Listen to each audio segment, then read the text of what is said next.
Hi ஒருவன். So இந்த வீடியோவில் நம்ம என்ன பார்க்க போகிறோம் அப்படின்னா, அதுக்கு முன்னாடி நம்ம சேனலை சப்ஸ்கிரைப் பண்ணலாம் பண்ணிவிடுங்க. அண்ட் ஆல்சோ நம்ம சேனலுக்கு கீழே, அதாவது வீடியோக்கு கீழே டிஸ்கிரிப்ஷன் பாக்ஸில் வாட்ஸ்அப் சேனலில் லிங்க் இருக்குது. அண்ட் ஆல்சோ வாட்ஸ்அப் குரூப் இருக்குது. குரூப்பில் வந்து ஜாயின் பண்ணுங்கள், சரிங்களா? நான் போடுற இன்ஃபர்மேஷன்ஸ் எதாக இருந்தாலுமே நான் கொடுப்பேன் அந்த குரூப்பில். ஸோ அனௌன்ஸ்மெண்ட் மாதிரி. சரி, ஓகே. 2024 இன்ஜினியரிங் படிக்கணும்னு ஆசைப்படுறவங்க கண்டிப்பாக நிறைய பேர் இருக்கீங்க. ஆனால் இது படிக்கிறது நல்லதா கெட்டதா அப்படின்னு தெரியாமையும் நிறைய குழப்பங்கள் இருக்காங்க. பேரண்ட்ஸும் முதல் கொண்டு 10 லட்சம் 15 லட்சம் 20 லட்சம் 25 லட்சம்னு சொல்லிட்டு படிக்க வைக்க போகிறோமே. நம்ம வந்து நல்லா வந்து கல்லூரியில் வந்து சேர்த்துறோம், எல்லாம் பண்ணுறோம். ஆனால் இது 4 வருஷம் முடிச்சுட்டு வந்ததுக்கப்புறம் நமக்கு வேலை கிடைக்குமா? வர்த்தா? இவ்வளோ காசு கட்டி படிக்க வைக்கிறோம், வர்த்தா? என்ஜினியர் வந்து வேஸ்ட்டா? அப்படிங்கிற கேள்விகள் நிறைய பேருக்கு வந்திருக்கு. நிறைய பேர் என்கிட்ட இது பேச சொன்னீங்க. அதனால் இது வந்து இந்த கண்டென்ட் எடுத்து நான் பேசுகிறேன். ஸோ என்ஜினியரிங் 2024 நம்ம வந்து தெரிஞ்சுக்க வேண்டிய ஒரு 3 இம்பார்ட்டன்ட் திங்ஸுங்க. 2024 இன்ஜினியரிங், அதாவது ஏன் அப்படி நான் சொல்கிறேன்னா 2024 இருக்கும். நீங்கள் படித்து முடிக்கிறதுக்கு 2024 நீங்கள் ஸ்டார்ட் பண்ணிங்க அப்படின்னா கரெக்டாக 2028 பாஸ்ட் அவுட் ஆவீங்க. 24, 25, 26, 27 பாஸ்ட் அவுட் ஆவீங்க. ஸோ நான் என்ன சொல்கிறேன்னா, அப்போ வந்து டெக்னாலஜி எப்படி இருக்குன்னா வெல் டெவலப்டு டெக்னாலஜியாக இருக்கும். அதுக்கேற்ற மாதிரி இன்ஜினியரிங் வந்து இருக்குமா, இன்ஜினியரிங்கோட சிலபஸ் இருக்குமா, இன்ஜினியரிங் ப்ராக்டிக்கல் எப்படி இருக்கும் அப்படிங்கிறது இந்த வீடியோவில் நம்ம தெளிவாக பார்த்துடலாம். 3 இம்பார்ட்டன்ட் விஷயம் கண்டிப்பாக உங்களை வந்து ப்ரூவ் பண்ண வைக்கும். Engineering is does not a waste. அதாவது கண்டிப்பாக இன்ஜினியரிங் வந்து வேஸ்ட் கிடையாதுன்னு தான் நான் இதில் சொல்லி ஆகணும். ஏன்னா இன்ஜினியரிங் கோர்ஸ் வந்து ஒரு ப்ரொஃபஷனல் கோர்ஸ் அப்படிங்கிறத விட இது வந்து பார்த்திங்கன்னா உங்களை ஆளே மாற்றக்கூடிய ஒரு வந்து கோர்ஸ். ஏன்னா வந்து இப்போ எக்ஸாம்பிளுக்கு ட்ரிபிளியாக இருக்கட்டும், இல்லை சிவிலாக இருக்கட்டும், மெக்கானிக்கல் கோர் பிரான்ச்சஸ் தனியாக இருக்கட்டும், இல்லை கம்ப்யூட்டர் சென்ட்ரிக் கோர்ஸாக இருக்கட்டும், இல்லை வந்து ஒரு என்ன சொல்கிறது, ஒரு சர்க்யூட் பிரான்ச்சஸாக இருக்கட்டும், எதாக இருந்தாலுமே இங்கே டீப் அனாலிசிஸ் பண்ணி தான் நீங்கள் படிப்பீங்க. அண்ட் ஆல்சோ கம்யூனிகேஷன் நாலேஜ் வந்து ப்ளஸ் வளர்த்திக்கணும் நீங்கள். ஏன்னா வந்து கம்யூனிகேஷன் நாலேஜ் பொறுத்த வரைக்கும் அவங்களா தானாலாம் உங்களை பேச வைக்க முடியாது, நீங்கள் தான் அது வளர்த்திக்கணும். ப்ளஸ் ஏன்னா communication is very very important for professional course. ஏன்னா அது படிச்சுட்டு வெளியே வந்தாலும் நீங்கள் பெரிய அதிகாரிகள் ஆவீங்க. ஸோ அந்தந்த ப்ரையாரிட்டி, அதாவது அந்தந்த போஸ்டிங்கில் இருக்கும்போது ஒரு வெல் டெவலப்டு கம்யூனிகேஷன் இருந்தால் தான், உங்களுக்குள்ளே இருந்தால் தான் நல்லாயிருக்கும், பேசுகிறக்கும் நல்லாயிருக்கும், உங்களுக்கு உங்கள் மேலே ஒரு இம்ப்ரெஷன் வரும். அண்ட் நல்ல ஹை ப்ரையாரிட்டி சம்பளத்தில் உங்களுக்கு வந்து போஸ்ட் ஆக முடியும். ஸோ அதனால் கம்யூனிகேஷனை நீங்கள் வந்து கண்டிப்பாக வளர்த்தணும். ஓகேவா? இந்த லீவில் வந்து கம்யூனிகேஷன் வளர்த்துறதுக்கு என்ன பண்ணணும்னு பாருங்கள். English communication. So professional course அப்படின்னா கண்டிப்பாக வந்து பார்த்திங்கன்னா நம்மளுடைய ட்ரெஸ்ஸிங்லேருந்து, நம்மளோட லுக்கிலேருந்து, நம்மளோட ஸ்டைல் வரைக்கும் எல்லாமே மாறும். ஸோ படிப்பு அப்படி மாற்றுமாங்க சார்? கண்டிப்பாக மாற்றும். அதனால தான் ப்ரொஃபஷனல் எத்திக்ஸ் அப்படின்னு ஒரு சப்ஜெக்டே நம்ம வந்து இன்ஜினியரிங்கில் படிப்போம். எல்லாத்துக்குமே அது இருக்கும். அண்ட் காமன் சப்ஜெக்ட் அது. ஸோ அந்த மாதிரி ஒரு சில சப்ஜெக்ட்டு உங்களை மாற்றுறதுக்காக அது கொண்டு வந்திருக்காங்க. ப்ரொஃபஷனல் கோர்ஸ்ன்னு சொல்கிறது 4 இயர். ஏன்னா வந்து 3 வருஷம் வச்சுருக்கலாம், அதனால அது 4 வருஷம் வச்சுருக்காங்க. ஸோ அதனால் அந்த காசு வாங்குறாங்க அப்படின்னா அதுக்கு தகுந்த வந்து ப்ரையாரிட்டி. அந்த அண்ணா யூனிவர்சிட்டி வந்து பார்த்திங்கன்னா, அண்ணா யூனிவர்சிட்டி மட்டும் இல்லை, அட்டானமஸ் காலேஜாக இருக்கட்டும், இல்லை அண்ணா யூனிவர்சிட்டியாக இருக்கட்டும், இல்லை டீம்டு யூனிவர்சிட்டியாக இருக்கட்டும், உங்களுக்கு அந்த காசு வாங்குறதுக்கு ஏற்ற மாதிரி சிலபஸும் இருக்கும். கட்டாயமாக ப்ராக்டிக்கல் நாலேஜும் கொண்டு வருவாங்க. நான் சப்போர்ட் பண்ணுறேன்னு நினைக்காதீங்க, இதுதான் உண்மை. ஆனால் படிக்கக்கூடிய கல்லூரி வந்து நல்ல கல்லூரியாக இருக்கணும்.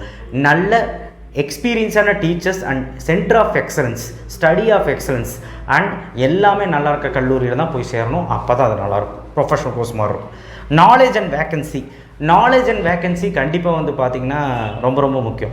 நீங்கள் வந்து பார்த்திங்கன்னா இந்த ப்ரொஃபஷனல் கோர்ஸில் படிக்கும்போது நாலேஜ் வந்து ரொம்ப ஹையாக இருக்கும். ஏன்னா வந்து நீங்கள் படித்து உங்களுக்குள்ளே ஒரு ஸ்கில் ஏற்பட்டிருக்கு, நீங்கள் தனித்துவமாக ஒரு ஸ்கில் இருக்கீங்க. இப்போ சர்க்யூட் பிரான்ச்சில் ஒரு ஸ்கில் இருக்கீங்க, ப்ரோக்ராமிங் டெவலப்பிங்கில் ஒரு ஸ்கில்லில் இருக்கீங்க, ஒரு மைண்டில் ஒரு ஸ்கில் வச்சுருக்கீங்க அப்படின்னா கண்டிப்பாக அந்த துறையில் நீங்கள் பெருசாகிடுவீங்க, வளர்ந்து வருவீங்க. ஸோ அதுதான் நாலேஜ் கெய்னிங்கிறது. 25 பேர் ஒரு கோர்ஸில் படிக்கிறாங்க அப்படின்னா 25 பேருமே நாலேஜ் ஆப்பாங்கன்னு சொல்ல வரல நான். அந்த 25 பேரில் கண்டிப்பாக 20 பேராவது வருவாங்க. மீதி 5 பேருக்கு சார் அவங்க வந்து அக்கறை எடுத்து அது பண்ணியிருக்க மாட்டாங்க. அதனால தான், வேறு ஒன்றும் இல்லை. அக்கறை எடுத்து உங்கள் கோர்ஸ் மேலே நல்லா அக்கறை எடுத்து படிக்கும்போது தான் அந்த ஒரு இது வரும். அண்ட் நாலேஜ் டெவலப் பண்ணிக்க முடியும். நீங்கள் படிக்கிறதே நீங்கள் 12th 11th மாதிரி படித்து மனப்பாடம் பண்ணிகிட்டு விளையாண்டுருந்தீங்கன்னா ஒன்றுமே பண்ண முடியாது. Understanding is a knowledge. கண்டிப்பாக அண்டர்ஸ்டாண்ட் பண்ணி தான் நீங்கள் படிக்கணும். அண்ட் ப்ராக்டிக்கல் ஓரியன்டும் அதுக்காக தான் இன்ஜினியரிங்கில் கொண்டு வந்திருக்காங்க. ஆர்ட்ஸ் அண்ட் சயின்ஸை கம்பேர் பண்ணும்போது இன்ஜினியரிங் வந்து கண்டிப்பாக வந்து பார்த்திங்கன்னா நிறைய விஷயங்கள் படிப்பீங்க. இப்போ பிஎஸ்சிலையும் கம்ப்யூட்டர் சயின்ஸ் இருக்குது, பிஇலையும் கம்ப்யூட்டர் சயின்ஸ் இருக்குது, ஐடியும் இருக்குது, பிஇலையும் பிடெக் ஐடியும் இருக்குது. ஸோ அதுலேயும் பிஎஸ்சி எலக்ட்ரானிக்ஸ் இருக்குது. ஆனால் நீங்கள் ட்ரிபிளையும் படிக்கிறோம். ஆனால் ஏன் வந்து இன்ஜினியரிங் எடுக்கிறோம்? அந்த ஒர்த் ஆஃப் மணிங்கிறத விட கண்டிப்பாக வந்து பார்த்திங்கன்னா உங்களுடைய கோர்ஸோட சிலபஸ் வந்து டஃப்பாக இருக்கும். அண்ட் ஆல்சோ சிலபஸ் வந்து பார்த்திங்கன்னா ஹெவியாக இருக்கும். ப்ராக்டிக்கல் ஒரு 3 ப்ராக்டிக்கல் ஒரு செம்முக்கு இருக்கும் அண்ட் 6 செமஸ்டர் பேப்பர் இருக்கும் தியரி பேப்பர். ஸோ இதெல்லாம் வச்சு பார்க்கும்போது கண்டிப்பாக வந்து பார்த்திங்கன்னா ஒரு வெல் டெவலப்ட் ஆக்கிடுவாங்க உங்களை. வேக்கன்சின்னு பார்த்தீங்கன்னா 2024 இப்போ இந்த செக்டார் இப்போ இருக்க டெக்னாலஜிக்கு வேக்கன்சி வந்து கொட்டி கிடக்குதுங்க. மெயினாக core side civil, mechanical, triple E, mechatronics, இல்லை வந்து ஸ்ட்ரக்சரல் இன்ஜினியரிங், இல்லை வந்து ரோபோட்டிக்ஸ், ஆட்டோமேஷன், இல்லை அக்ரி, இந்த மாதிரி ஏரியாலெலாம் வந்து நிறைய கொட்டி கிடக்குது. ஐடினே ஓடுறாங்க. ஐடியிலும் இருக்குது இல்லைன்னு சொல்ல, but well known that core companies வந்து பார்த்திங்கன்னா அது கோர் செக்டாரில் வந்து பார்த்திங்கன்னா நிறைய வேக்கன்சிஸ் இருக்குது, கொட்டி கிடக்குது. ஸோ ஆப்பர்ச்சுனிட்டிஸும் நிறையா இருக்குது. அதனால் வேக்கன்சியும் இருக்கிறனால நீங்கள் இன்ஜினியரிங் தாராளமாக எடுத்து படிக்கலாம். ஏன்னா இன்ஜினியரிங் போஸ்டிங் படித்து இன்ஜினியரிங் முடித்து ஒரு போஸ்டிங் போகிறீங்கன்னா சம்பளம் வந்து ஹை ப்ரையாரிட்டியாக இருக்கும். அதுதான் நம்ம அடுத்து பார்க்க போகிறோம், ஹை சேலரி. நீங்கள் பிஎஸ்சி முடிச்சுட்டு போகிறதுக்கும் இல்லை வந்து எனிதிங் லைக் ஆர்ட்ஸ் அண்ட் சயின்ஸில் ஏதாவது படிச்சுட்டு போகிறீங்க, டெக்னாலஜியில் எது படிச்சுட்டு போகிறீங்களோ கம்பேர் டு இன்ஜினியரிங் கண்டிப்பாக வந்து சம்பளம் கம்மியாக இருக்கும். இன்ஜினியரிங் படிக்கும்போது உங்களுக்கு சம்பளம் ஹையாக இருக்கும். காரணம் என்னென்னா, உங்கள் 4 வருஷம் நீங்கள் வந்து ப்ரொஃபஷனல் கோர்ஸ் படிக்கிறீங்க. 4 வருஷம் படிக்கிறதுனால மட்டும் கிடையாது, அவங்களுக்கு சிலபஸ் எப்படி இருக்கும், உங்களுக்கு சிலபஸ் எப்படி இருக்குன்னு எடுக்க போகிற கம்பெனிக்காரனுக்கு தெரியும். ஸோ அதனால் நீங்கள் வந்து எக்ஸ்ட்ரா நாலேஜாக ஒன்றுமே பெருசாக நான் சொல்ல வரல, ஒரு எக்ஸ்ட்ராவாக ஒரு ப்ரோக்ராமிங் கோடிங் லாங்குவேஜ் தெரிஞ்சு வச்சுக்கோங்க. C++, ஜாவா, பைத்தான் ஏதாவது தெரிஞ்சு வச்சுக்கோங்க. ப்ளஸ் நான் இந்த லீவில் சொல்கிறேன், இல்லைனா கம்யூனிகேஷன்ஸ்களும் தெரிஞ்சு வச்சுக்கோங்க. ஏன்னா இது எதுக்கு அப்படின்னா பிளேஸ்மெண்ட்ஸ் டைமில் உங்களுக்கு வந்து உதவும். இது எல்லாமே எங்கே உங்களுக்கு உதவும் அப்படின்னா கண்டிப்பாக கிடைக்கும் அப்படின்னா ஹை ப்ரையாரிட்டி நல்ல டிமாண்டான காலேஜில் நல்ல கல்லூரியில் போய் படித்தா மட்டும்தான் உங்களுக்கு இது 3மே வந்து உங்கள் வாழ்க்கையில் அமையும். இல்லைனா ப்ரொஃபஷனலாகவும் இருக்காது, இல்லைனா வந்து நாலேஜ் அண்ட் வேக்கன்சி. எங்கே வேக்கன்சி? நீங்கள் படித்து முடிச்சு அங்கே பிளேஸ்மெண்ட் வந்தால் தான் வேக்கன்சி. உங்களுக்கு ஆப்பர்ச்சுனிட்டி கிடச்சா தானே அந்த வேக்கன்சியில் போய் உட்கார முடியும். அண்ட் ஹை சேலரி, வேக்கன்சியே இல்லாத கூட சேலரி எதுக்கு? ஸோ அந்த மாதிரி தான் இருக்கும். ஸோ கண்டிப்பாக இன்ஜினியரிங் வேஸ்ட்டு கிடையாது. ஒவ்வொரு துறையிலையும் ஒவ்வொரு செக்டாரிலையும் ஆப்பர்ச்சுனிட்டிஸ் கொட்டி கிடக்குது இந்த டெவலப்பிங் டெக்னாலஜி டைமில். 2024 இப்போ நீங்கள் இப்போ ஒரு எடுக்க போகிற முடிவு கண்டிப்பாக 2027 பாஸ்ட் அவுட்டில் கண்டிப்பாக நல்லதே அமையும் நான் ப்ராமிஸ் பண்ணுறேன். நான் ஒருத்தன் சொல்கிறதுனால ஆயிருமான்னு கேட்டால் நீங்கள் வேணால் கூகுளில் போய் சர்ச் பண்ணுங்கள். இல்லை வந்து ஏதாவது ஒன்று தேவை அப்படின்னா நீங்கள் வந்து சர்ச் பண்ணணும். R&D பண்ணி பார்த்தீங்கன்னா தெரியும்.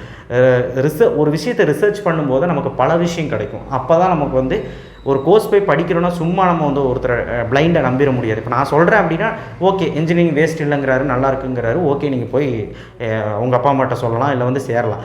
ஆனால் எதுக்கும் ஒரு கிளாரிஃபிகேஷனுக்கு நீங்கள் ஒரு கூகுளில் டைப் பண்ணி பார்க்கணும் அண்ட் ரிசர்ச் பண்ணணும். அதை பற்றி நான் படிக்க போகிற கோர்ஸ் வந்து நல்ல கோர்ஸா, அந்த கோர்ஸுக்கு நான் வந்து 4 வருஷம் கழிஞ்சு எனக்கு வேலை கிடைக்குமா, வேலை கிடைச்சாலும் நல்ல சேலரி இருக்குமா, நல்ல கம்பெனியில் கிடைக்குமா, அது க்ரோத் இருக்கா, அந்த சேலரி கிடைச்சாலும் இன்க்ரிமெண்ட் இருக்குமா, அந்த அந்த அந்த இப்போ ஒரு எக்ஸாம்பிளுக்கு வந்து பார்த்திங்கன்னா இப்போ ஆர்டிஃபிஷியல் இன்டெலிஜென்ஸ் வந்து க்ரோத்து, அடுத்த டெக்னாலஜி அடுத்த தலைமுறையே அதுதான் வந்து ஆளப்போகுதுன்னு சொல்கிறாங்க. அப்போ அது வந்து பார்த்திங்கன்னா தட் இஸ் எ க்ரோத். எதில் க்ரோத் இருக்கோ அதில் தான் நீங்கள் வந்து போகணும். ப்ளஸ் ஏதாவது ஒரு ஸ்கில்லை நீங்கள் டெவலப் பண்ணிக்கோங்க உங்கள் மைண்டில். That is important for engineering. அப்போ தான் உங்களுக்கு இன்ஜினியரிங் வர்த்தாக இருக்கும். தவிர நீங்கள் வந்து ஏதோ ஒரு கல்லூரியில் போய் படித்து நீங்கள் வந்து ஸ்கில்லே இல்லாமல் இருந்து டெவலப்பே ஆகாமல் இருந்து அங்கேயும் போய் ஃபெயில் ஆகி நீங்கள் நல்ல கல்லூரியில் போய் படிக்காமல் இருந்தாலும் கூட உங்களுக்கு அது இன்ஜினியரிங் வேஸ்ட்டாக தான் தெரியும். நீங்கள் நல்ல காலேஜ் போயிட்டீங்க, எல்லாமே கிடச்சிருச்சு, அங்கே போய் படிக்காமல் விளையாண்டு எதுவுமே கற்றுக்காமல் இருந்து 4 வருஷம் கழிஞ்சு பிளேஸ்மெண்ட்டும் ஆகாமல் இருந்தால் உங்களுக்கு இன்ஜினியரிங் வேஸ்ட்டு தான். ஸோ கண்டிப்பாக இன்ஜினியரிங் வந்து வேஸ்ட்டு இப்போதைக்கு கிடையாது. Technologies well developed.